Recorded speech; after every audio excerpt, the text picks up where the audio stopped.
ఇదే సమయంలో మనకు ఒక బ్రేకింగ్ న్యూస్ అందుతోంది. రేపు ఉదయం 11 గంటలకు ముఖ్యమంత్రిగా ప్రమాణ స్వీకారం చేయబోతున్నారు విజయ్.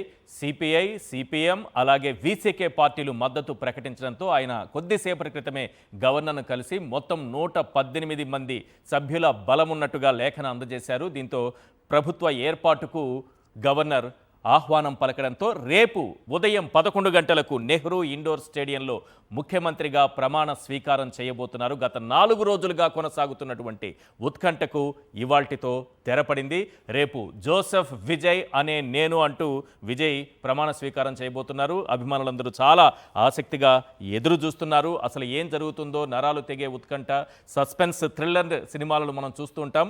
తమిళనాడు పాలిటిక్స్ కూడా అలాగే తయారయ్యాయా అన్నట్లుగా కనిపించింది. ఎట్టకేలకు దానికి తెరబడింది. చాలా క్లియర్ ఇండికేషన్ అయితే వచ్చింది. రేపు 11 గంటలకు నెహ్రూ ఇండోర్ స్టేడియంలో ముఖ్యమంత్రిగా విజయ్ ప్రమాణ స్వీకారం చేయబోతున్నారు. ఇదే సమయంలో మనకు ఒక బ్రేకింగ్ న్యూస్ అందుతోంది. రేపు ఉదయం 11 గంటలకు ముఖ్యమంత్రిగా ప్రమాణ స్వీకారం చేయబోతున్నారు విజయ్.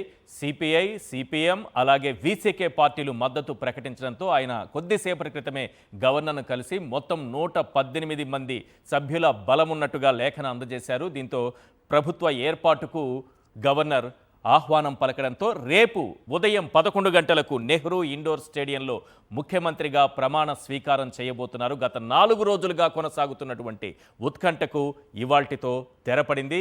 రేపు జోసెఫ్ విజయ్ అనే నేను అంటూ విజయ్ ప్రమాణ స్వీకారం చేయబోతున్నారు. అభిమానులందరూ చాలా ఆసక్తిగా ఎదురు చూస్తున్నారు. అసలు ఏం జరుగుతుందో నరాలు తెగే ఉత్కంఠ, సస్పెన్స్, థ్రిల్లర్ సినిమాలను మనం చూస్తూ ఉంటాం. తమిళనాడు పాలిటిక్స్ కూడా అలాగే తయారయ్యాయా అన్నట్లుగా కనిపించింది. ఎట్టకేలకు దానికి తెరబడింది. చాలా క్లియర్ ఇండికేషన్ అయితే వచ్చింది. రేపు 11 గంటలకు నెహ్రూ ఇండోర్ స్టేడియంలో ముఖ్యమంత్రిగా విజయ్ ప్రమాణ స్వీకారం చేయబోతున్నారు.